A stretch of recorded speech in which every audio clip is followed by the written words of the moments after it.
And we're back once again here on the pregame show. Norwin and Penn-Trafford going at it here tonight. And, of course, the kickoff is coming up in just a little while. Our second coaching interview, we wanted to get a couple assistants on this week. And, of course, a big assistant on Coach John Ruane's staff is Sonny Thomas, the defensive coordinator. Coach, thanks a lot for taking some time out. I want to go back to last week, the win over Indiana. You guys had some breakdowns defensively. Were those just kind of coverage breakdowns? I know Coach Ruane said there was some effort lacking there defensively as well last week. Can you talk a little about your defensive play last week? In a couple of the situations where there were breakdowns, I think some of the players tried to do more than they were supposed to do instead of just what they were supposed to do. So they ended up getting out of position. We had a couple mental breakdowns, but we've corrected it. We've moved on. And that was a talented team, so we learned a few lessons. Yeah, and you've obviously gone up against a lot of good offenses this season and played very well. Are you confident with the way your defense can rebound and really play going into the playoffs when you are probably going to see some good offenses in the postseason? There's some pretty resilient kids.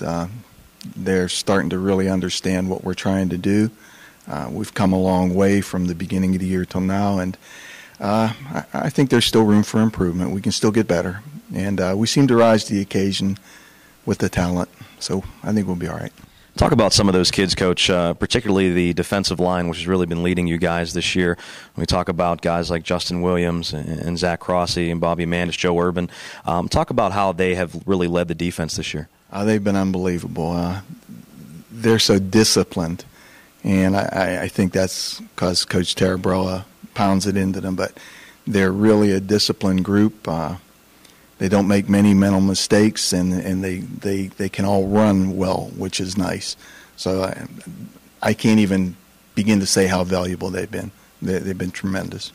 Obviously, there have been more guys valuable defensively as well, but two I wanted to ask you particularly about.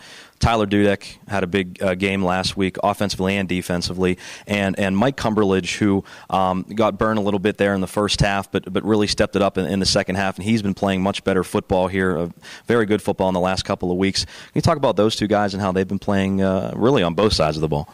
Well, Mike's sort of rebounding from injury from last year, and every week he seems to get better and better and better. And again, talk about resilience. He made a mistake. He learned from it. He went back, battled, and won his battles at the end. Who else did you want to? Tyler Dudek. Tyler's an athlete. Okay, he's so valuable to us in coverage. He makes good decisions. You know, it's like having four cornerbacks on the field when he's out there. So I can't say enough about how Tyler's come along since the beginning of the year. Now, I know Tanner Johnson has been a little bit dinged up. Is he kind of questionable here tonight? He's probably not going to play tomorrow. But Tanner, boy, what a pleasant surprise that was. I mean, he's a tough kid, downhill player, very smart. Again, he calls all of our defensive signals. He doesn't make many mistakes. So we've sort of missed him for the last couple of weeks, but some of the kids that we've used stepped in, stepped up, got some good experience. We have these guys coming back next year, so that'll be nice. Coach, talk a little bit about Anthony Mastrogiacomo. I know he's gotten some playing time, obviously, defensively this year. He's bouncing back from another injury. How did he look to you last week? Well, that's the big thing. He's coming back from injury, and he tweaked his knee, I guess, the week before. And it's just going to take time. He's a talented kid, and we sort of miss him. But he's just going to have to bring the knee along and work at whatever pace he can. One final thing for you. What does Norwin bring offensively? Obviously, they've been struggling a lot this season.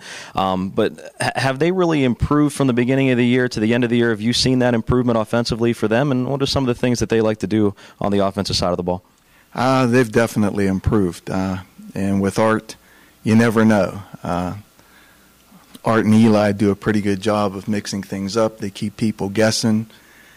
There's usually a lot of deception in what they do, and they generally have a way of finding weak spots. So I have to give them credit for bringing the team along and holding them together and doing a good job. So hope we're up to the task. I do too. Coach, he's been coaching around the area for a long time. We're happy you're here at Penn-Trafford. Thank you. That's the defensive coordinator for the Penn-Trafford Warriors, Sonny Thomas, and we'll be back on the pregame show with an interview with Charlie Sessa, starting safety for the Penn-Trafford Warriors. We'll have that for you coming up in just a moment, right here on the Westmoreland Sports Network.